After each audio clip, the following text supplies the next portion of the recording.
Si las primeras marcas numéricas no nos dicen qué significaban, si solo nos muestran el gesto de dejar huella, entonces hay otra pregunta inevitable.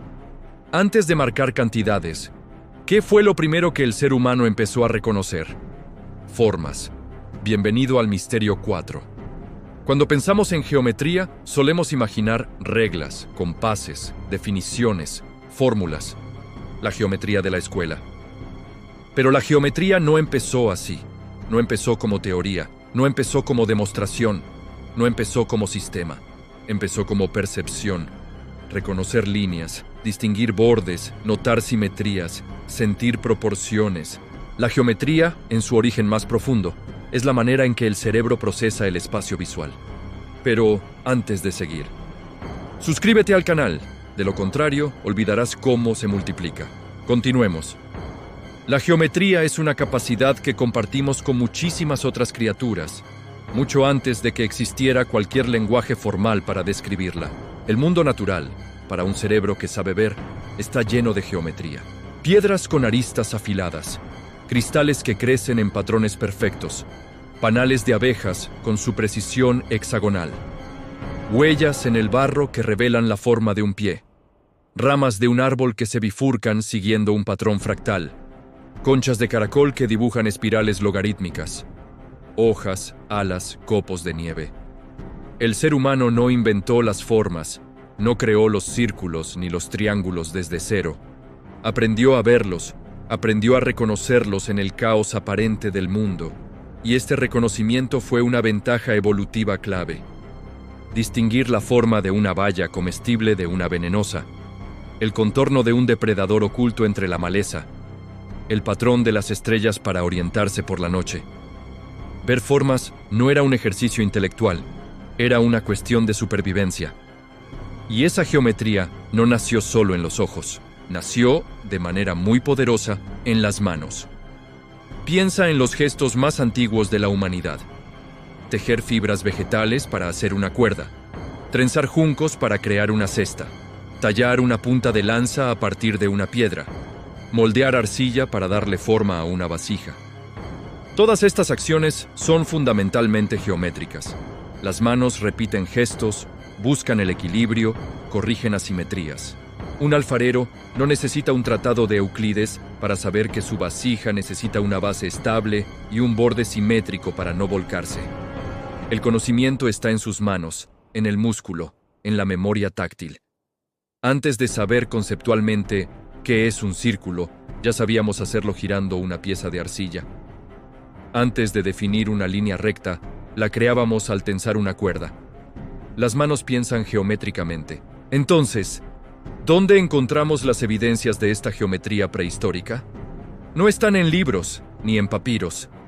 Están en los objetos cotidianos y en el arte que sobrevivió milenios. En las cestas de mimbre tejidas hace más de 10.000 años, con patrones de tejido que se repiten con una regularidad asombrosa. En los tejidos encontrados en cuevas, que muestran diseños complejos de rombos y zigzags. En las cerámicas neolíticas, decoradas con incisiones que forman espirales, círculos concéntricos y meandros.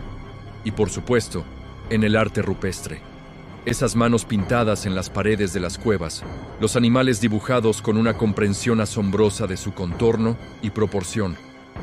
En muchos de estos diseños hay patrones repetidos, simetrías deliberadas y distribuciones que no son aleatorias. Nadie escribió un manual que dijera, dibuja un bisonte simétrico.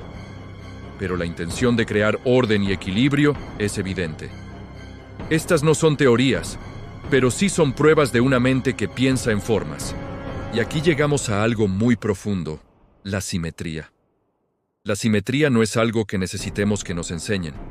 La reconocemos de forma innata. Los estudios muestran que incluso los bebés de pocos meses prefieren mirar rostros simétricos en lugar de asimétricos.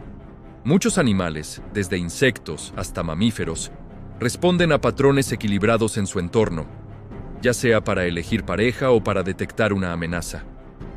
Esto sugiere que la apreciación de la geometría y la simetría no es solo un producto de nuestra cultura o educación. Es una característica fundamental de nuestro sistema perceptivo. Está integrada en cómo nuestro cerebro procesa la información visual. La simetría nos da una sensación de orden, de previsibilidad, de estabilidad. Un objeto simétrico es más fácil de entender para nuestro cerebro que uno caótico. Nuestro cerebro es, en esencia, una máquina de reconocer formas. La corteza visual tiene áreas especializadas en detectar cosas muy específicas: bordes, ángulos, curvas, contrastes de luz y sombra.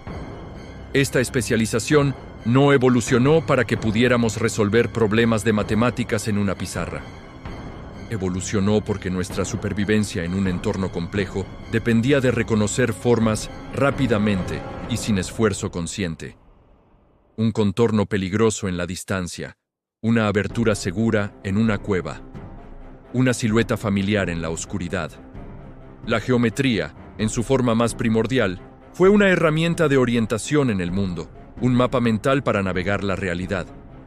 Ver el mundo no es un acto pasivo, es un acto constante de construcción geométrica, y esto nos lleva a un punto crucial. La geometría primitiva no se trataba de medir.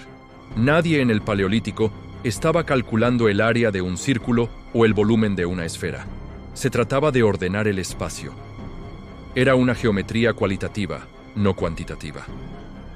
¿Qué está dentro de este círculo de piedras y qué está fuera? ¿Estos puntos se alinean o están dispersos al azar? ¿Este patrón se repite o es único? Se trataba de relaciones: proximidad, separación, contención, alineación. No había números precisos, pero había una potente relación visual. Y eso también es geometría. Es la base sobre la cual mucho más tarde se construiría la geometría de la medida. Primero ordenas, luego mides.